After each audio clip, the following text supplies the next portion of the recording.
Paper 1 तो बहुत easily clear हो रहा था, बट पेपर 2 जो कि सीसैट का होता है, आई कुडंट क्वालिफाई। मैंने क्योंकि मुझे जब मैं 2022 में जब मेरा सीसैट क्वालिफाई नहीं हुआ तो मुझे बहुत डर लगने लगा सीसैट से। मुझे लगा ये मेरे लिए होगा ही नहीं या मुझसे नहीं हो सकता है, क्योंकि जीएस में तब पढ़ने के बाद अगर सीसैट की वजह से प्री रुके तो बहुत मुश्किल है। उस चीज़ को समझना बहुत मुश्किल है कि हमारा सीसैट की वजह से नहीं हुआ। ये तो आपकी पूरा ये कन्वेंशनल अप्रोच है, ये तो सभी करते हैं। मेरी अप्रोच ये बदली आफ्टर 2022 कि मैंने विदाउट रीडिंग पैसेज करनी शुरू की। मैंने क्या किया था, जैसे मुझे बहुत सारे लोगों ने बोला जिनका सीसैट इशू नहीं था कि आप नोट्स मत बनाओ, कि नोट्स के कोई नीड नहीं है यूपीएससी में, मतलब सीसैट के लिए। पर जब मैंने मुझे लगा कि मेरा तो नहीं हुआ है तो मुझे तो किसी की नहीं सुननी है, मुझे तो नोट्स अपने बनाने हैं। जब मैं ये काम करती थी ना, इससे क्या था, एक तो मैंने अपनी एक्यूरेसी चेक की, अगर जब तो मेरी एक्यूरेसी 90 to 95% रहती थी। फेल होने के बाद काफ़ी टेस्ट दिए हैं, मैथ्स के लिए दिए हैं। 2023 में वो टेस्ट का नंबर बहुत ज़्यादा था क्योंकि मुझे बहुत डर था मेरा होगा या नहीं होगा। Hello, I am Nabia Parvez. I secured all India rank 29 in UPSC CSC 2025. Here I am to discuss my CSAT strategy with you. So let's begin. ये वीडियो शुरू करने से पहले मैं आपको अपनी मार्कशीट दिखाना चाहती हूँ जो कि 2022 की है। अब आप यहाँ पे एक चीज़ नोटिस कर सकते हैं कि मेरा पेपर 1 तो बहुत इजीली क्लियर हो रहा था, बट पेपर 2 जो कि सीसैट का होता है, आई कुडंट क्वालिफाई क्योंकि मेरा सीसैट में बहुत इशू था। तो मुझे लगता है मेरे जैसे काफ़ी लोग हैं जिनको सीसैट में बहुत प्रॉब्लम है, तो अगर मेरी स्ट्रैटेजी उनके लिए वर्क करती है तो मैं वही स्ट्रैटेजी बताने वाली हूँ कि मेरे लिए क्या वर्क किया। क्योंकि यहाँ पे जो कट ऑफ थी वो 88.8 थी और मेरे 102 थे, तो GS 1 मेरे लिए प्रॉब्लम नहीं था उस टाइम पे, सीसैट था। फिर मैंने कुछ ऐसी चीज़ें की अपनी प्रेपरेशन में जिसमें 2023 जिसका CSAT was the toughest at the time, 2024 और 2025, इन तीनों ही अटेम्प्ट्स में मैंने अपना सीसैट काफ़ी अच्छे मार्जिन से क्लियर किया। पर ऐसा मैंने क्या चेंज किया, क्या मैंने पूरी स्ट्रैटेजी बनाई, मैं आपको वो बताती हूँ। पूरी स्ट्रैटेजी बताने से पहले मैं आपके साथ ये चीज़ बोलना चाहूँगी, बताना चाहूँगी कि आपको क्या चीज़ दिमाग में रखनी है जब आप सीसैट का पेपर अटेम्प्ट करें या फिर प्रैक्टिस शुरू करें। सबसे पहले तो उसका क्वालिफाइंग नेचर है। हमें पता है कि हमें 33% मार्क्स ही चाहिए होते हैं और ये इसमें 80 क्वेश्चन होते हैं, 200 मार्क्स का पेपर होता है। दैट मीन्स अप्रॉक्सीमेटली आपको 67 मार्क्स चाहिए, 66.6 समथिंग चाहिए होता है, 67 मार्क्स आपको चाहिए। तो क्वालिफाइंग पेपर है पेपर 2। दूसरा, PYQ का रोल बहुत इंपॉर्टेंट है। मैं आगे बताऊंगी कि ऐसे मैंने एनालाइज किया सीसैट में PYQ जो मेरे लिए वर्क किया। जो 24-3 का जो सीसैट था वो मेरा क्लियर हो चुका था। और डिफिकल्टी लेवल देखिए, अगर आपको यूपीएससी का बेंचमार्क देखना है तो आप 2023 का पेपर देख सकते हैं कि इससे ज़्यादा टफ तो शायद नहीं पूछेंगे, या 2026 का देख सकते हैं। तो आपकी प्रेपरेशन इस लेवल की होनी चाहिए कि आप ये दोनों ईयर के जो पेपर हैं उनको क्वालिफाई कर जाएं। तो इजी वाले पेपर से करने से अच्छा है ये दोनों पेपर को अपना बेंचमार्क रखें। PYQs में जैसे मैंने बताया आपको सारे PYQs करने हैं 2011 से लेकर 2026 तक के।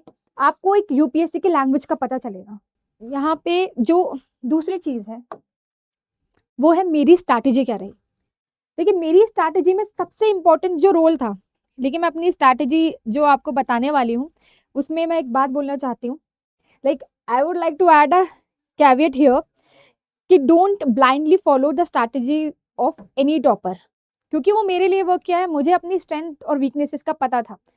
तो इट्स बेटर कि आप पहले अपना स्वॉट एनालिसिस करें, उसके बाद ही कोई स्ट्रैटेजी फॉलो करें। ये स्ट्रैटेजी मेरे लिए वर्क की थी और ऐसा नहीं मेरे एक अटेम्प्ट में, मेरे बाकी 2022 के तीनों अटेम्प्ट में, 23 में, 24 में, 25 में, तो इसलिए मैं आपके साथ ही शेयर कर रही हूँ।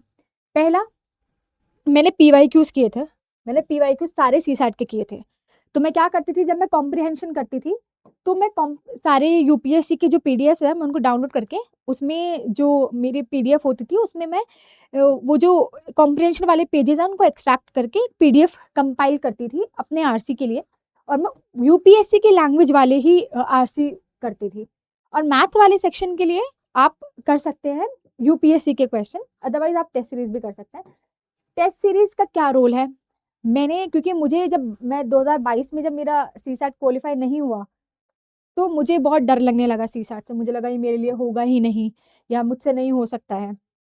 क्योंकि मैं अपने बैकग्राउंड की बात करूँ तो मेरा लाइफ साइंसेज़ बैकग्राउंड है। मैंने लाइफ साइंसेज़ जो ज़ूलॉजी, बॉटनी और केमिस्ट्री का कोर्स होता है वो किया था। और मैंने मैथ्स टिल 12th और मैंने मैथ्स जो है वो टिल 12th पढ़ी थी, क्योंकि मेरा पीसीएमबी बहुत ही वियर्ड सा कॉम्बिनेशन है, ये था। तो टेस्ट सीरीज़ का क्या रोल था? मैं कभी भी टेस्ट सीरीज़ से आरसी नहीं करती थी, क्योंकि कोचिंग के रीडिंग कॉम्प्रिहेंशन में और यूपीएससी की लैंग्वेज में बहुत डिफरेंस होता है। मैं टेस्ट सीरीज़ में करती क्या थी, मैं मैथ्स वाला क्वेश्चन सॉल्व करती थी सारे। और मैंने फेल होने के बाद काफ़ी टेस्ट दिए हैं, मैथ्स के लिए दिए हैं। 2023 में वो टेस्ट का नंबर बहुत ज़्यादा था, क्योंकि मुझे बहुत डर था मेरा होगा या नहीं होगा। 2024 में वो नंबर कम हो गया, क्योंकि मुझे कॉन्फिडेंस आ गया कि जब मैं 23 वाला पेपर कर सकती हूँ, जो कि टफेस्ट था, तो 24 वाला भी कर सकती हूँ। और 25 में ये नंबर और भी ज़्यादा मैंने कम किया, क्योंकि जब मेरे 2 बार से हो गया तो मुझे कॉन्फिडेंस आ गया। पर इसका मतलब ये नहीं मैंने प्रैक्टिस नहीं किया, क्योंकि सीसैट आपको कहीं भी ऐसा हो सकता है आपका सीसैट की वजह से रुक जाए। तो वो मेरे साथ एक बार हो चुका था, तो मुझे दोबारा नहीं करना था ऐसा। तो मैं प्रैक्टिस इसकी करती रहती थी। और आपको ये चीज़ देख के बहुत शायद अजीब लगे, नोट्स। मेरे पास सीसैट के खुद के नोट्स थे। मैंने एक-एक चीज़ के नोट्स बनाए थे, जो मुझे हेल्प करें क्वालीफाई करने में। तो इसमें मैंने क्या किया था, जैसे मुझे बहुत सारे लोगों ने बोला जिनका सीसैट इश्यू नहीं था, कि आप नोट्स मत बनाओ, कि नोट्स के कोई नीड नहीं है यूपीएससी में, मतलब सीसैट के लिए। पर जब मैंने मुझे लगा कि मेरा तो नहीं हुआ है, तो मुझे तो किसी की नहीं सुननी है, मुझे तो नोट्स अपने बनाने हैं। मैंने पूरी एक डेडिकेटेड नोटबुक ली सीसैट के लिए। वहाँ मैंने जो भी रिपीटेड थीम्स हैं, उनको अच्छे से प्रैक्टिस किया। और वो रिपीट होते हैं, पर उनका थोड़ा-सा जो पूछने का तरीका है, वो डिफरेंट हो जाता है। तो नोट्स मैंने बनाए, ठीक है? और दूसरा प्रैक्टिस, मैंने बहुत प्रैक्टिस की। अब देखिए प्रैक्टिस तो सभी करते हैं, पर मेरी प्रैक्टिस शायद थोड़ी डिफरेंट थी, तो मैं वो बताती हूँ आपको कैसे थी। प्रैक्टिस वाले पार्ट में क्या होता है कि आप मतलब बहुत से लोग जनवरी से, बहुत से फ़ैब से ऐसे आप शुरू करते हैं सीसैट का। पर वो जो 2022 का सेटबैक था मेरे लिए, उसके बाद मैंने अपनी प्रिपरेशन जो है वो दिसंबर से स्टार्ट की for CSAT, not for prelims but for CSAT. मैं क्या करती थी, वीक में मतलब 1 या 2 दिन मैं पर वीक कोशिश करती थी मैं सीसैट को पढ़ूँ, मैं सीसैट को टाइम दूँ, क्योंकि मैं नहीं चाहती थी जो 2022 में हो वो 23 में भी होता। उसके बाद मैंने जनवरी ऑनवर्ड्स ये मतलब एमडब्ल्यूएफ या टीटीएस आप जो प्रेफ़र करें, मैंने ऐसे करना शुरू किया। और फ़रवरी ऑनवर्ड्स मैंने डेली सीसैट करती थी मैं। जिन लोगों का सीसैट प्रॉब्लम नहीं है, उनको बहुत ही अजीब लग सकता है सुनने में, लेकिन जो लोग फ़ेल करते हैं, उनको पता है कि प्रैक्टिस बहुत ज़रूरी है। क्योंकि जीएस में इतना पढ़ने के बाद अगर सीसैट की वजह से प्री रुके, तो वो बहुत मुश्किल है। उस चीज़ को समझना बहुत मुश्किल है कि हमारा सीसैट की वजह से नहीं हुआ। तो देखिए सीसैट में अब हम बात करते हैं। सीसैट में जैसे हमारे पास हमें पता है आरसी वाला आरसी होता है, रीडिंग कॉम्प्रिहेंशन होता है। सेकंड जो पार्ट होता है वो मैथ्स वाला होता है। इसमें जो होता है, एक होता है लॉजिकल रीजनिंग और दूसरा होता है आपका क्वांटिटेटिव एप्टीट्यूड। तो मैं ये इस तरीके से डिवाइड करती थी, और आपको पता होगा इसका नंबर अप्रॉक्सिमेटली आपका 25 टू 27 रहता है। दो 2026 में 23 ही आरसी इस बार को रीडिंग कॉम्प्रिहेंशन के पैसेजेस आए, बट ठीक है, वो कभी ऐसा हो जाता है। पर एवरेज 25-27 ही रहता है। लॉजिकल रीजनिंग में आपका 20 टू 25 क्वेश्चन आते ही आते हैं। क्वांट में थोड़े ज़्यादा क्वेश्चन आते हैं, क्वांट थोड़ा डिफिकल्ट भी होता है, और आपका अगर मैथ्स बैकग्राउंड नहीं है, तो शायद आपको और ज़्यादा डिफिकल्टी हो सकती है। तो ये एक आरसी का था। तो मेरी क्या स्ट्रैटेजी होती थी, मेरी स्ट्रैटेजी होती थी मैं आरसी पे बहुत, ये आपकी सीसैट का पार्ट है, सॉरी, मैं आरसी पे ध्यान दूँ, उसके बाद मैं लॉजिकल रीजनिंग पे ध्यान दूँ, और उसके बाद मैं क्वांट पे ध्यान दूँ। मेरा ये नहीं होता था मैं कोई भी टॉपिक स्किप करूँगी, मतलब मैं करती थी टॉपिक स्किप, पर ये नहीं कि मैं पूरा मतलब क्वांट ही नहीं करके जाऊँगी या इंग्लिश का पोर्शन पूरा छोड़ के जाऊँगी। मैं ऐसा नहीं किया था मैंने सब चीज़ों को पढ़ा था। तो मेरी जो स्ट्रैटेजी मेरे लिए काम की है रीडिंग कॉम्प्रिहेंशन में, वो मैं वो शेयर करती हूँ पहले आपके साथ। देखिए, रीडिंग कॉम्प्रिहेंशन में हमें पता है कि जैसे मैंने बोला 25 से 27 क्वेश्चन आते हैं। तो इसमें आपका 2 चीज़ों से मैंने आरसी के लिए चीज़ें सीखी हैं अपने अटेम्प्ट में। एक, जब आप पैसेज को रीड करते हैं, तो वो तो सभी करते हैं, पैसेज को तो रीड करना ही होता है, क्योंकि यूपीएससी ने भी ये लिखा है कि जो आप पैसेज रीड कर ही आंसर दें। ठीक है, ठीक है। और एक होता है विदाउट रीडिंग। अब ये क्या है? देखिए, ये तो आपकी पूरा ये कन्वेंशनल अप्रोच है, ये तो सभी करते हैं। मेरी अप्रोच ये बदली आफ्टर 2022 कि मैंने विदाउट रीडिंग पैसेज करनी शुरू की है। अगेन ये रिस्की है, पर मैंने इतनी प्रैक्टिस की थी कि मेरी एक्यूरेसी बहुत ज़्यादा थी। मेरी एक्यूरेसी बढ़ने की वजह से मुझे बहुत कॉन्फिडेंस था इस वाली चीज़ पे। मैं आपको दिखाऊंगी आगे अब कैसे, मैं क्यों बोल रही हूँ ऐसा। देखिए, मैं ये नहीं बोल रही अगर आपके 25 क्वेश्चन आएंगे, लेट्स से 25 आए, तो सारे विदाउट रीडिंग हो जाएंगे, नहीं। इसमें से 5 क्वेश्चन ऐसे होंगे जिसमें विदाउट रीडिंग आप कर ही नहीं सकते, बढ़ ही नहीं सकते, या तो आप स्किप करेंगे या फिर आप कोई तुक्का मारेंगे। ठीक है, लेकिन 20 क्वेश्चन ऐसे होंगे, 18 से 20, नॉट 20, 18 से 20 ऐसे होंगे जो ऐसे हो जाएंगे। ठीक है, तो इसमें क्या है, जब पेपर ज्यादा डिफिकल्ट होगा तो ये नंबर बढ़ सकता है कि आपको पैसेज पढ़ना ही है, और जब पेपर इजी होगा तो शायद ये नंबर बढ़ जाए। पर जो मैंने 23 का अटेम्प्ट दिया, 24 का दिया, 25 का दिया, इन तीनों में मैंने दोनों अप्रोच यूज की, ज्यादा मैंने रिलाई इस पे किया। लेकिन मैं बताऊंगी कैसे। आप ब्लाइंडली मत फॉलो कीजिएगा, अगर आपके क्वेश्चन बन रहे हैं तो ही आप इस चीज को फॉलो कीजिएगा। यहाँ पे जो मैं पूरा बता चुकी हूँ कि यूपीएससी ने क्लियरली बोला है कि कॉम्प्रिहेंशन से आप आंसर निकालिए, जो कि बिल्कुल सही बात है। आपको कॉम्प्रिहेंशन पढ़ के ही, पूरा पैसेज पढ़ के ही आंसर निकालना चाहिए। बट आपको नहीं लगता कि ये टेस्ट है फ्यूचर सिविल सर्वेंट्स का? तो वो जो टेस्ट पेपर बनेगा वो आपकी नॉलेज भी टेस्ट करेगा, वो हर पैरामीटर पे आपको टेस्ट करेगा। और जो एग्जामिनर होगा या जो भी पेपर सेटर है, उसने जो बहुत सोच समझ के वो पैसेज दिए होंगे आपके क्वेश्चन पेपर में, ऐसे ही कुछ भी रैंडमली तो नहीं लिख दिया होगा ना। तो देखो, पहला जहाँ पे आपको पैसेज रीड करना है, देखो आपको कहाँ पैसेज रीड करना है, जहाँ पे कोई आपके जीएस की नॉलेज नहीं लगेगी, जहाँ पे कोई आपके कॉमन सेंस काम नहीं करेगी।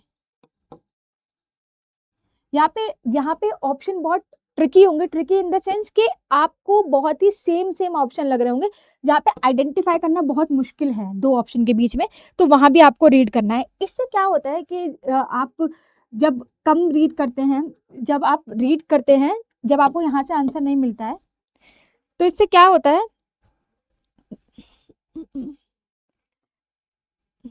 तो आपको जहाँ पे कॉमन सेंस या आपकी कोई भी प्रायर नॉलेज है वो आपको कोई हेल्प नहीं दे रही है, तो आपको पैसेज रीड करना है। और देखिए, पैसेज रीड करने में भी 2-3 चीजें हैं जो आपको करनी है। पहली तो हमेशा ऑप्शंस को रीड करें। ठीक है, डायरेक्टली क्वेश्चन ना, मतलब पूरा पैसेज ना पढ़ें, ऑप्शंस को रीड करें। दूसरी चीज आपको जो करनी चाहिए, मुझे लगता है पूरा पैसेज नहीं आपको रीड करना चाहिए, जो भी आप, या तो आप कहीं भी मिड से स्टार्ट कर सकते हैं, या जहां भी आपको लगे कि मेरे ये ऑप्शन का सही आंसर बन रहा है, आपको वहां से पैसेज स्टार्ट करना चाहिए, क्योंकि ऊपर से पूरा पैसेज पढ़ते हैं आने में मुझे नहीं लगता कोई सेंस बनती है। ठीक है, कभी कभी क्वेश्चन निकल जाता है, बट मुझे लगता है वो ऑप्शन देख के आप एलिमिनेट कर सकते हैं। और थर्ड, जहां तक हो सके एलिमिनेट करने हैं ऑप्शन अपनी कॉमन सेंस से। और मान लो अगर आप में किसी में 50-50 फंसते हैं, तो वहां मान लीजिए आप किसी ऑप्शन ए और बी में आप यहाँ पे फंस गए हैं, तो आप क्या करेंगे, आप तब पैसेज पढ़ेंगे। पैसेज में भी आप लिमिटेड रीडिंग करें कि मिड से स्टार्ट करें, या आपको कहीं भी लग रहा है कि यहाँ रेलेवेंट हो सकता है, क्योंकि अगर पैसेज में शुरू में ही आंसर होगा तो पैसेज रीडिंग का मतलब क्या है, या तो मैं वो शुरू में ही देखे कोई भी आइडेंटिफाई कर लेगा ना। तो ये ऐसे वाली चीजों में आप पैसेज रीड कर सकते हैं, और मैं ऐसे ही करती थी। और बहुत सारे क्वेश्चन ऐसे होते हैं जो बिना रीडिंग के नहीं हो सकते हैं, तो आप उसमें भी पैसेज पढ़ें। जैसे मैं आपको आगे दिखाती हूँ, लाइक ये रहे, ये एक पैसेज है और यहाँ पे क्वेश्चन है। अगर आप ध्यान से क्वेश्चन पढ़ें तो इसमें बोला है based on the above passage the following assumption has been made. तो यहाँ पे सारी चीजें लिखी हैं। अब देखिए, यहाँ पे ध्यान से देखिए, ऑप्शन में कहीं पे चारों तो है नहीं, तो चारों तो ठीक है नहीं। अब आपको लग रहा होगा इतनी बड़ी बड़ी स्टेटमेंट्स हैं, सारा पढ़ना पड़ेगा। देखिए, जहां तक हो सके आप एलिमिनेट करने की कोशिश कीजिएगा, लेकिन जो जब आप ये चारों, आप वीडियो को पॉज करके चारों स्टेटमेंट पढ़ सकते हैं। जब भी आप चारों स्टेटमेंट पढ़ेंगे तो आपको एक चीज नोटिस होगी, चारों ही आपको देखने में बहुत अच्छे लग रहे होंगे, सुनने में, पढ़ने में बहुत एथिकल लग रहे होंगे, तो जो कि बात बिल्कुल सही है। तो ऐसे क्वेश्चन में आप विदाउट रीडिंग नहीं जा सकते हैं, ऐसे क्वेश्चन में आपको रीड करना पड़ेगा। मैंने बोला ना, मल्टीपल स्टेटमेंट हमेशा थोड़ी कंफ्यूजिंग हो जाती है, तो उसमें आपको रीड करना पड़ेगा। और अजम्पशन वाली चीज़ में थोड़ा सा ज़्यादा, क्योंकि ऑथर ने क्या अज्यूम किया है हमें नहीं पता, लेकिन हमेशा ये सोचना है कि ऑथर भी लॉजिकल ही अज्यूम कर रहा है। ठीक है, तो आप यहाँ से फिर वही आंसर निकालेंगे जो आपको पैसेज में पढ़ के आ रहे हैं। सेकेंड, ये मैंने अलग अलग ईयर्स के पेपर के स्क्रीनशॉट है, जैसे 2024 का है। यहाँ पे ये पूछा है, we learn to differentiate between.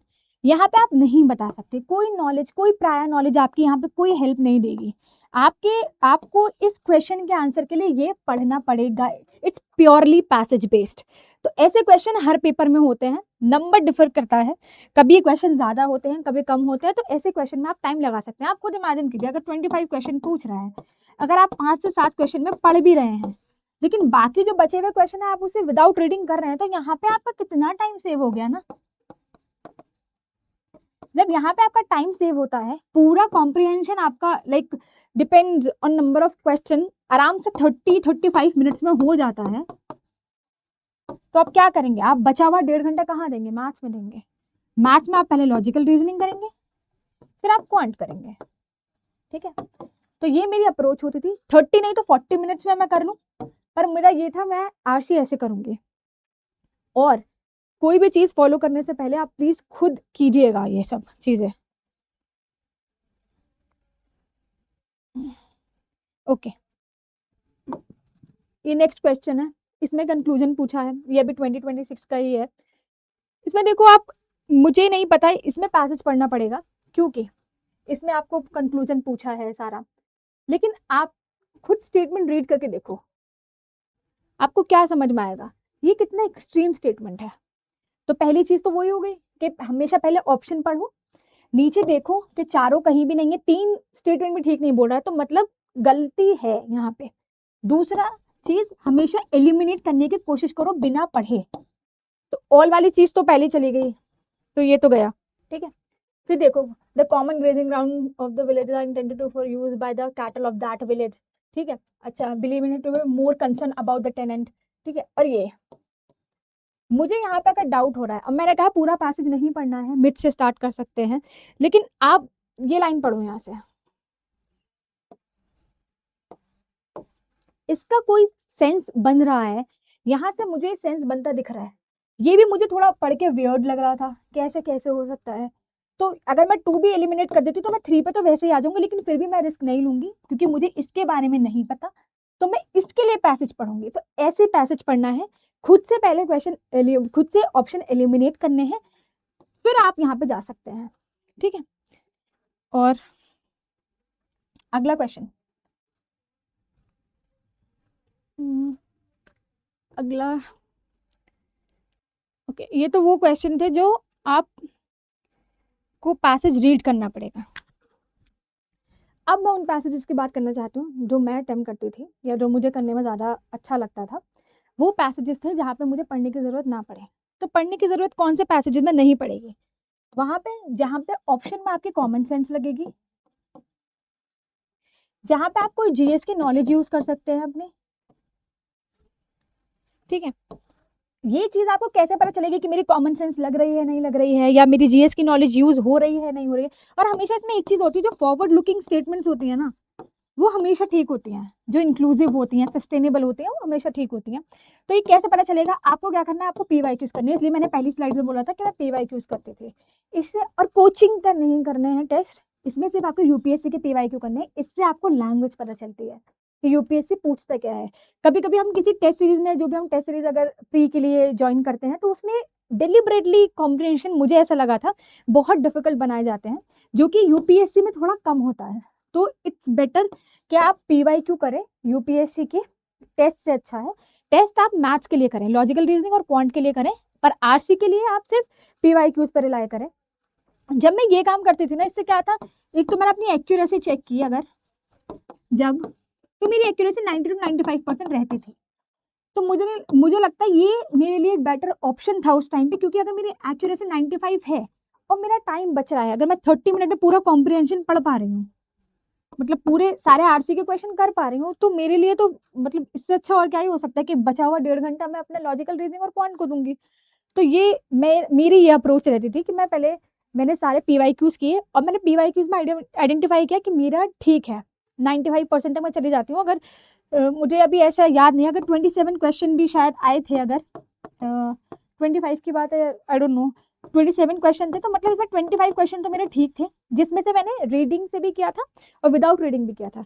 Reading वाला पार्ट मैं कम रखती थी, पहले क्वेश्चन को, ऑप्शंस को पढ़ती थी, एलिमिनेट करती थी, फिर पैसेज पढ़ती थी, वो भी सिर्फ इंपॉर्टेंट वाला, पूरा पैसेज में कभी नहीं पढ़ती थी, बहुत टाइम टेकिंग था। लेकिन हाँ, अगर क्वेश्चन ऐसा है, क्वेश्चन ये वाला है, तो यहाँ आपको पैसेज पढ़ना पड़ेगा, यहाँ पे कुछ आपकी कोई प्रायर नॉलेज नहीं यूज होगी, ठीक है। तो अब जैसे ये है 2025 का ये क्वेश्चन है, सेट ए का है। आप वीडियो को पॉज करिए और खुद इस क्वेश्चन को पढ़िए। ये मत सोचिए ये सीसैट का क्वेश्चन है, ये सोचिए जीएस का क्वेश्चन है, ठीक है, ऐसे ज्यूम करिए जीएस का क्वेश्चन है। अब आपको critical message conveyed by the author.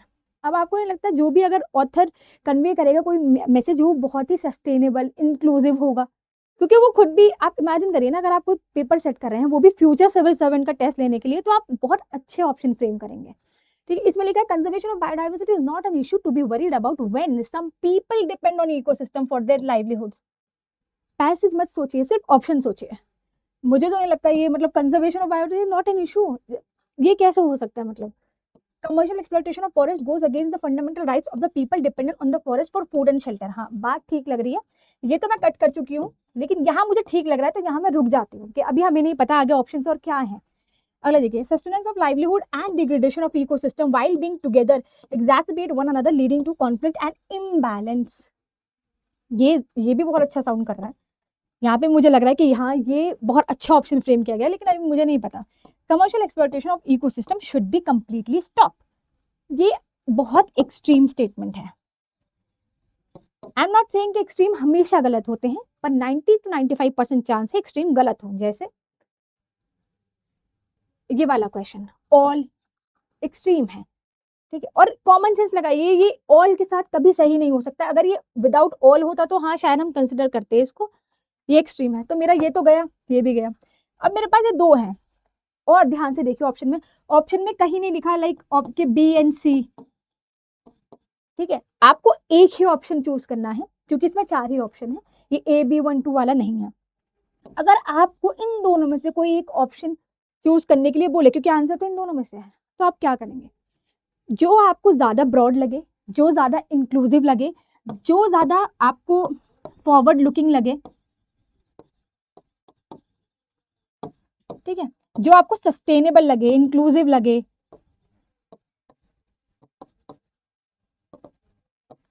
ठीक है, और थोड़ा जो ब्रॉड लगे, क्योंकि अगर वो कोई क्वेश्चन फ्रेम कर रहे हैं, कोई ऑप्शन फ्रेम कर रहे हैं, तो वो ऐसे फ्रेम करेंगे जो बहुत ही ब्रॉड हो, वो कुछ भी रैंडमली कुछ भी नहीं लिखा जाएगा, ठीक है। तो मेरा आंसर ये होता।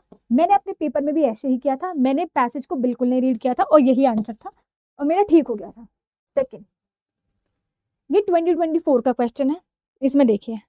अब फिर अगेन इसको ऐसे ही ट्रीट कीजिए, ये आपको जीएस में पूछा है, ये मत सोचिए इसको सीसैट में पूछा है, क्योंकि सीसैट में पूछे, आप सोचेंगे तो आप सीधा कॉम्प्रिहेंशन पैसेज सोचेंगे और फिर पैसेज की तरफ ही जाएंगे। Statement best reflect the most logical and rational inferences that can be made from the passage, ठीक है। लॉजिकल और रैशनल खुद ही बोल रहा है, वो खुद ही बोल रहा है लॉजिकल और रैशनल। तो आप खुद सोचिए, जो भी जिसने भी पेपर सेट किया होगा, वो खुद ही लॉजिकल ऑप्शन रखेंगे, खुद ही रैशनल ऑप्शन रखेंगे, आप इजिली एलिमिनेट कर पाएंगे।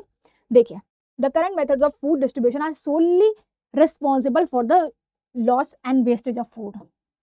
ये सोली ना होता तो शायद मैं इसे ठीक मान लेती, या मैं कंसिडर करती इसको कि मैं आंसर में रख सकती हूँ, तो ये तो मुझे नहीं हो रहा है, ठीक है। अगर मैं इसको हटाती हूँ तो सीधा मैं अपने आंसर पे पहुंच जाऊंगी, पर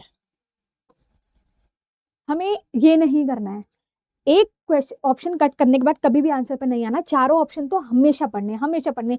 अगर आपको पहले ही ऑप्शन में कोई एक्सट्रीम चीज दिख जाती है, तो भी आपको ये नहीं करना है कि आपको लास्ट तक पढ़ना ही है, आपको सब पढ़ना है, ठीक है। अब देखो, land productivity is adversely affected by the prevailing trend of food loss and wastage, होगा, मतलब है, ठीक है। आप कॉमन सेंस लगाइए, ठीक है। Reduction in the loss and result in the lesser carbon footprint, हाँ, लग रहा है। Post harvest technology to prevent और reduce the loss and wastage of the food are not available. Again extreme, 2 extremes in the same question, मतलब कितनी extreme बात है। अगर मैं चलो मैं फर्स्ट को भी नहीं रखती तो ये तो मेरा पहले ही चला जाता। इन दोनों में से मुझे पता है 2 एंड 3 100% करेक्ट है। 1 के लिए आप इसे कट कर सकते हैं, लेकिन अगर आपको लग रहा है कि 2 एक्सट्रीम्स एक ही क्वेश्चन में नहीं हो सकते तो इसी स्टेटमेंट को ढूंढिए पैसेज में। अगर आपको लगता है कि आप कॉन्फिडेंट नहीं फील कर रहे हैं इतना, तो आप इसी को ढूंढिए। पूरा ऑप्शन को, पूरे पैसेज को या पूरे पैसेज को दोबारा से रीड करने की जरूरत नहीं है, पूरा पैसेज को बार बार रीड करने की जरूरत नहीं है। अच्छा, एक और क्वेश्चन, ये 2026 का है। इसमें भी क्या बोला है, point of view given in the passage. अब पॉइंट ऑफ व्यू, उनका पॉइंट ऑफ व्यू बहुत लॉजिकल होगा, ठीक है, बहुत। तो आपको वही लॉजिकल पॉइंट ऑफ व्यू ढूंढना है इसमें।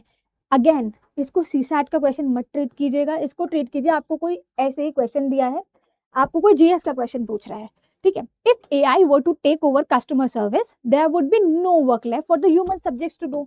रियली? अगर हम अभी देखें एआई को, तो ऐसा हो सकता है? Is it possible? आप खुद से सवाल कीजिए। अगर वो पेपर जो आपके सेटर हैं, जिन्होंने भी पेपर सेट किया है, उनको भी पता है ये चीज गलत है, लेकिन आप क्या करेंगे, इसे पढ़ेंगे और इससे पैसेज में ढूंढने की कोशिश करेंगे कि ऐसा हो सकता है। नहीं, वो ये इमेजिन करके चलिए, जिसने भी पेपर सेट किया है वो बहुत पढ़ा लिखा आदमी है, वो बहुत पढ़ा लिखा इंसान है, और वो फ्यूचर सिविल सर्वेंट का टेस्ट कर रहा है, जैसे मैंने पहले बोला है। तो ऐसी इलॉजिकल चीजें क्यों देगा जहां पे हमें लॉजिक पढ़ाया जाता है, ठीक है। Second, irritating voice menus and email could not achieve human redundancy to the extent that AI might। आप खुद अपने आप से सवाल कीजिए कि ये किसी क्वेश्चन का आंसर बन सकता है? आपके आरसी के 25 से 27 क्वेश्चन आने वाले हैं, आपको लगता है वो एक क्वेश्चन ऐसा वेस्ट करेंगे ऐसा इलॉजिकल सा आंसर डाल के? नहीं। अगला पढ़िए, the value of human intervention in the work place affected by AI might be enhanced through redirection towards more fulfilling task. ये पढ़ने में कितना आप देखेंगे तो ये आपको लग रहा है पढ़ने में कि एक तो ये सॉल्यूशन टाइप है, ठीक है। दूसरी चीज, आपने जो दोनों ऑप्शन पढ़े ना वो बहुत नेगेटिव हैं, वो कहीं ना कहीं एक गलत चीज को कंपेयर कर रहे हैं। यहाँ पे आपको लग रहा है ये कुछ सॉल्यूशन है, ये कुछ अच्छा है, और हमें लगता है कि भाई ऑथर जो भी है उसका पॉइंट ऑफ व्यू भी ऐसा ही होगा, सॉल्यूशन ओरिएंटेड ही होगा, ठीक है। और जो अब मुझे लग रहा है, पर अभी मैं ऐसे टिक नहीं कर रही हूँ क्योंकि मुझे नहीं पता, लास्ट में क्या पता और भी अच्छा पॉइंट ऑफ व्यू हो। Unlike previous waves in customer service technology, AI has raised the alarm for worker replacement। हर बार जब भी कोई भी कस्टमर सर्विस टेक्नोलॉजी आती है, हर बार ये होता है, तो इतना कोई ये नहीं है, आप कंपेयर नहीं कर सकते हैं। फिर भी अगर आपको डाउट है तो आपको, मैंने जैसे पहले बोला, यहाँ पे ऐसे नहीं है 1 और 2, या फिर यहाँ पे 2 और 3, 3 और 4 और 4 और 1 है कि आपको 2 स्टेटमेंट चूज करनी है, आपको एक ही करनी है। और मैं इन दोनों में कंपेयर करूँ तो मुझे सबसे ज्यादा इंक्लूसिव, सबसे ज्यादा सोल्यूशन ओरिएंटेड ऑप्शन यही लग रहा है, और मुझे लग रहा है ऑथर बहुत पढ़ा लिखा इंसान है तो वो यही बोल रहा है, ठीक है। लेकिन अगर आपको फिर भी डाउट है, आपको लग रहा है नहीं ये भी पॉइंट ऑफ व्यू हो सकता है, तो आप इन दोनों को कैंसिल करके इसमें इन दोनों को जाके अपना पैसेज में सर्च कर सकते हैं। पूरा पैसेज मत पढ़िए, कहीं ना कहीं आपको मिल जाएगा। अगर आपको फिर भी कॉन्फिडेंस नहीं है कि नहीं ये भी सही हो सकता है, ये भी सही हो सकता है, तो आप फिर पैसेज पढ़िए और पैसेज पढ़ के इसका आंसर कीजिए। Next question, this one, which of the following conclusions are valid? 2026 का क्वेश्चन है ये। Sport is more than just games, it is a way of life. Valid conclusion पूछ रहा है, हाँ ये बात सही लग रही है। आप खुद भी, आप अगेन अगर सीसैट का पेपर सोचे करोगे और ये सोचे के ऊपर एक पैसेज लिखा है तो नहीं कर पाओगे, फिर आप पैसेज में ढूंढोगे इसको। पर लॉजिकल सोचिए कि हाँ ये कंक्लूजन हो सकता है, बिल्कुल। अगला, sports can help mitigate the problems of seclusion among youngs. हाँ बिल्कुल, खेलो इंडिया और या यूथ के लिए जितने भी गेम है सब यही तो है। और ये भी ना हो तो आप एक कॉमन सेंस लगाओ कि हाँ बात तो सही है। अभी मैं कुछ भी टिक नहीं कर रही हूँ, मुझे लग रहा है दोनों सही है, कुछ भी मुझे ना तो एक्सट्रीम दिखाई दे रहा है ना ही कुछ इलॉजिकल दिखाई दे रहा है, तो इन दोनों को एलिमिनेट करने का ऑप्शन नहीं है मेरे पास, ठीक है। Third, earning laurels in sports can help one secure a job on the basis of an assigned quota. पता नहीं, हो सकता है, अब मुझे ऐसा कुछ पढ़ के समझ नहीं आ रहा, ठीक है चलो देखते हैं। Standard corporate sector skills can not be learn through sports. पहली बात तो ये नेगेटिव है। नेगेटिव, अब ये चीज तो मैं कभी नहीं देखती थी कि नेगेटिव है तो गलत ही होगा, ऐसा कुछ भी नहीं है। पर मुझे ऐसा लग रहा है कि ऐसे ये जो चीज उन्होंने बोली है ये इलॉजिकल है। और ये आपको कैसे पता चलेगी? आप अगर इसे लॉजिक और इलॉजिकल के बीच में रख के देखेंगे। जब ये इलॉजिकल है तो आपको क्या करना है? आपको इसको एलिमिनेट करके देखना है। ये कौन, ये कौन, ये दोनों। अब मैं 1-3 तो मैं कंफर्म हूँ, जिसमें मैं अभी यहाँ पे फंस रही थी। तो मुझे लग रहा है कि बहुत अच्छी बात है, बहुत अच्छा कंक्लूजन है, हो सकता है ऑथर ने यही कंक्लूजन मतलब यही कंक्लूजन वैलिड हो, तो मैं डायरेक्टली इसमें ये मार दूंगी। लेकिन अगर आपको डाउट होता है ऑथर पता नहीं ऐसा कंक्लूड करेगा या ये कंक्लूजन इससे पैसेज में पढ़ के आ सकता है कि नहीं आ सकता, तो आप पैसेज पढ़िए। लेकिन अगर मैं अपनी बात करूँ तो मैं पैसेज नहीं पढ़ती, मैं जहाँ फंसी थी मैं उसके लिए रुक जाती, बाकी मैं एलिमिनेट करती लॉजिक और इलॉजिकल, लॉजिक और मैं अपने आंसर को लॉजिक के पैरामीटर पे देखती। अगर मुझे लगता है कि ऑप्शन लॉजिकल है तो मैं चली जाती,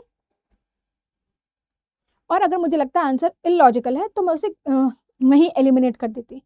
ये चीज़ आप देखिए, मैंने यहाँ पे पहले आपको बोल चुकी हूँ, यहाँ पे ये चीज़ रिस्की है।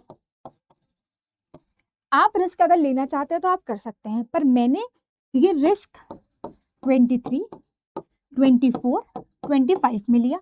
मेरे तीनों अटेम्प्ट में इसने काम किया है, क्योंकि मैंने इससे पहले 2011 से लेकर 20 सारे PYQs किए थे। सिर्फ यूपीएससी के आरसी की बात कर रही हूँ, और मैं सब में देखती थी कि जो मैंने ऑब्जर्व किया है कि लॉजिकल रीजनिंग वाली चीज़ें ठीक होती हैं, और जहाँ पे बहुत ही इंक्लूसिव कंक्लूजन होता है, जहाँ पे आपकी जनरल नॉलेज यूज़ हो रही है, कॉमन सेंस यूज़ हो रही है, या कोई भी प्रायर नॉलेज यूज़ हो रही है, तो वो चीज़ें ठीक होती हैं। जब मैंने ये चीज़ ऑब्जर्व की और मैंने यहाँ ये सारी चीज़ लगाई, वो सब में वैलिड हुई। 23 में भी, 24 में भी और 25 में भी। 26 में भी वो चीज़ है, आप कर सकते हैं। पर वही है, अगर आपको ये कॉन्सेप्ट समझ में नहीं आता, ये विदाउट रीडिंग वाले समझ में नहीं आता, तो आप क्या कर सकते हैं? आपके लिए फिर बेटर है कि आप पहले ऑप्शन को रीड करें और फिर आप पैसेज पढ़ें। लेकिन जिसको अगर ये मेथड समझ में आता है, उसके लिए सबसे अच्छा जो मैं बता चुकी हूँ पहले, वही सबसे अच्छा रहेगा। और आपकी एक्यूरेसी देखिए एक दिन में नहीं आएगी, आपको प्रैक्टिस तो करनी पड़ेगी। आप बहुत बार जनरल स्टेटमेंट को भी गलत कर देंगे, लेकिन वो आपको गलत करने से चीज़ें समझ में आएंगी कि मैं ऐसे गलत कर रही हूँ तो ऐसे नहीं करना है। अगर आप रीड नहीं कर रहे हैं, विदाउट रीडिंग वाला आपका केस है, तो मेरा जो मैंने जो पहले बताया मैं उसको समराइज कर देती हूँ। सबसे पहले आपको ऑप्शन को रीड करना है। दूसरा, आपको पहले क्वेश्चन को, सबसे पहले आपको क्वेश्चन को ध्यान से पढ़ना है, वो कह क्या रहा है, कंक्लूजन पूछ रहा है, पॉइंट ऑफ व्यू पूछ रहा है, क्या पूछ रहा है। दूसरी चीज आपको करनी है, आपको ऑप्शन रीड करने हैं सारे। थर्ड थिंग, आपको वही एलिमिनेट करना है। ये मत सोचिए मैं ऑप्शन पैसेज पढ़ूंगा तो एलिमिनेट करूंगा, वही अपने कॉमन सेंस से एलिमिनेट कीजिए। फोर्थ, आपको पैसेज पढ़ना है। पैसेज में भी पूरा पैसेज नहीं पढ़ना है आपको, सिर्फ आप जैसे अगर मान लो ये पैसेज लिखा है, आप यहाँ से पढ़ना शुरू कर सकते हैं, या थोड़ा सा यहाँ मिड से आप शुरू करें, क्योंकि ऊपर के लाइन से तो बहुत ही मुश्किल आंसर होगा, वरना फिर पूरे पैसेज का मतलब ही क्या है, पूरा पैसेज दिया ही क्यों है। ठीक है, तो ये आप ये चीज़ कर सकते हैं। मैंने ये चीज़ की थी और मेरा वर्क किया, तो इसलिए मैंने आपसे शेयर किया। अगर आपको लगता है कि नहीं इससे बहुत रिस्क है, तो आप इसको छोड़ सकते हैं, आप रीडिंग से करिए। क्योंकि मैं ये रिस्क इसलिए लेती थी, पहली बात तो मुझे इस चीज़ को करने में बहुत ज़्यादा इंटरेस्ट आने लगा कि बहुत ईजी है, अगर आपको एक बार समझ में आ गई ये चीज़ तो बहुत ईजी है। फिर पैसेज पढ़ना मुझे बहुत बोर करता था, बहुत इरिटेट भी करता था, तो मैं क्या करती थी, मैं यहीं से आंसर ढूंढने की कोशिश कर लेती थी। और दूसरा, ये मेरा टाइम बहुत ज़्यादा बचाता था, जिसकी वजह से मैथ्स में मैं जो क्वेश्चन छोड़ने वाली होती थी, मैं एक बार सोचती थी पेपर में चलो ट्राई कर लेते हैं, हो जाएगा, और वो हो जाता था, क्योंकि मुझे पता है मेरा आरसी हो चुका है आधे घंटे में, अब आगे जो है वो मैथ्स ही है। उसके बाद सीधा है लॉजिकल रीजनिंग वाला। मैं हमेशा आरसी के बाद लॉजिकल रीजनिंग पे ध्यान देती थी, और उसके बाद क्वांट पे ध्यान देती थी। इन दोनों को भी अगर आप अच्छे से करके जाएंगे तो क्वालिफाई कर सकते हैं, 33% मार्क्स आ सकते हैं। पर मैं ये रिस्क नहीं लेती थी, मैं क्वांट भी करके जाती थी, क्योंकि मुझे पता है अगर लॉजिकल रीजनिंग में क्वेश्चन कम आए या आरसी के नंबर के आरसी का क्वेश्चन कम हुए, तो क्वांट के क्वेश्चन बढ़ेंगे। और क्वांट के क्वेश्चन बढ़ेंगे तब ये तो नहीं है अगर क्वांट के सारे क्वेश्चन बढ़ गए तो सभी बहुत डिफिकल्ट आएंगे, कुछ ईजी भी आएंगे। लेकिन अगर मैं पूरा ही ये टॉपिक छोड़ के चली जाऊंगी तो जो ईजी होंगे मैं वो भी नहीं कर पाऊंगी। तो ऐसा ना हो कोई भी टॉपिक अनटच्ड हो, सब पढ़ें, थोड़ा थोड़ा पढ़ के जाएं, मतलब बेसिक जो बार बार आ रहा है वो तो पढ़ के ही चले जाएं, ठीक है। अब रीजनिंग में जैसे ये कुछ टॉपिक्स है जो मैं करके ही जाती थी, सारे टॉपिक्स आप देख सकते हैं, ठीक है। इसमें स्टेटमेंट बेस्ड क्वेश्चन भी हैं,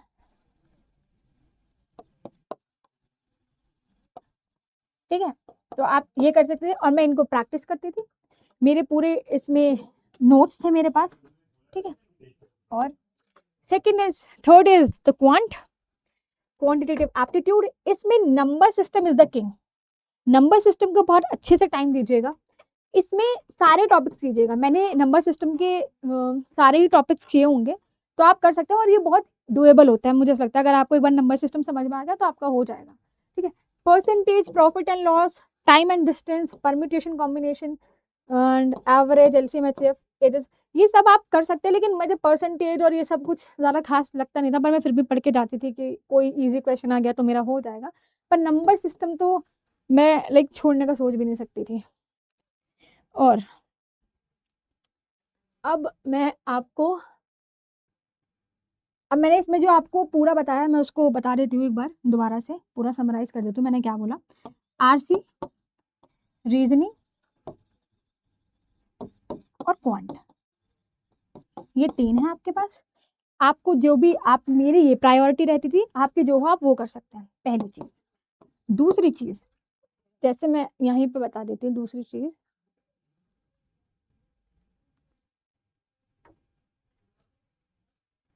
ये, तो ये PYQ से करना है। टेस्ट सीरीज मैं करती थी, मैं बहुत टेस्ट सीरीज करती थी, और नोट्स वाली बात जो मैं कह रही थी मैं वो बता रही थी, नोट्स और प्रैक्टिस। हाँ, देखिए अब आपको नोट्स कैसे बनाने हैं, जो टॉपिक्स यहाँ मैंने लिखे थे मेरे पास सिर्फ इनके ही नोट्स थे, उसके अलावा मैं नोट्स नहीं बनाती थी। और तीसरी चीज जो मैंने शुरू में बोली, प्रैक्टिस। प्रैक्टिस मैं कैसे करती थी, मैं मॉक टेस्ट लगाती थी, PYQs तो सभी करते हैं, PYQs करती थी, मेरा ये दोनों अप्रोच होते थे। ये यूपीएससी अगर कोई और पेपर कंडक्ट कराता है, जैसे अभी मुझे नहीं याद आ रहा है, मैंने शायद कोई और भी टेस्ट सॉल्व किए होंगे, तो आप उनका एक बार मैथ्स वाला सेक्शन देख सकते हैं। प्रैक्टिस आपको करनी है, टाइमलाइन में बता चुकी हूँ, मैं दिसंबर से स्टार्ट करती थी क्योंकि मुझे डर था आफ्टर 2022, लेकिन वहीं जब वो डर खत्म हो गया 2024 में, मैंने चीज़ जनवरी से स्टार्ट की और 2025 में फिर फरवरी से स्टार्ट की। तो अगर आप ऐसे हैं जिसका सीसैट रुका है या सीसैट नहीं हो पाया किसी भी वजह से, सीसैट की वजह से आपका नहीं हो पाया, तो मुझे लगता है आपकी कंडीशन थोड़ी थोड़ी मेरी जैसी है, तो आप ये चीज़ एक बार देख सकते हैं। और अगेन कुछ भी चीज़ ब्लाइंडली फॉलो मत कीजिए। देखिए अगर आपकी मैथ स्ट्रांग है तो शायद आप ये आपके लिए पैटर्न चेंज हो सकता है, पर मुझे लगता था यहाँ पे इनपुट आउटपुट बहुत ज़्यादा है, कुछ करने की ज़रूरत नहीं है, पर मार्क्स बहुत सही आ जाते हैं। यहाँ पे थोड़ा पढ़ना पड़ता है, पर ये चीज़ भी करिए, लेकिन अगर आपका कॉम्प्रिहेंशन बहुत ज़्यादा वीक है तो आप मैथ्स पहले रख सकते हैं, कॉम्प्रिहेंशन बाद में रख सकते हैं। तो ये मेरी ओवरऑल स्ट्रैटेजी थी सीसैट के लिए। और इसके बाद मुझे लगता है ये स्ट्रैटेजी मैंने इसलिए शेयर की है, ये अनकन्वेंशनल अप्रोच जो आरसी की है मैंने इसलिए शेयर की है क्योंकि मेरे लिए वर्क की थी। शायद आप लोगों में से बहुत ऐसे होंगे जिसे ये चीज़ समझ में आ जाएगी, and then you will realise कि हाँ ये मुझे पहले पता होता तो शायद मेरा सीसैट नहीं रुकता। तो मैं ये करती थी, एंड आई होप आपको इससे हेल्प मिलेगी। Thank you so much, all the best.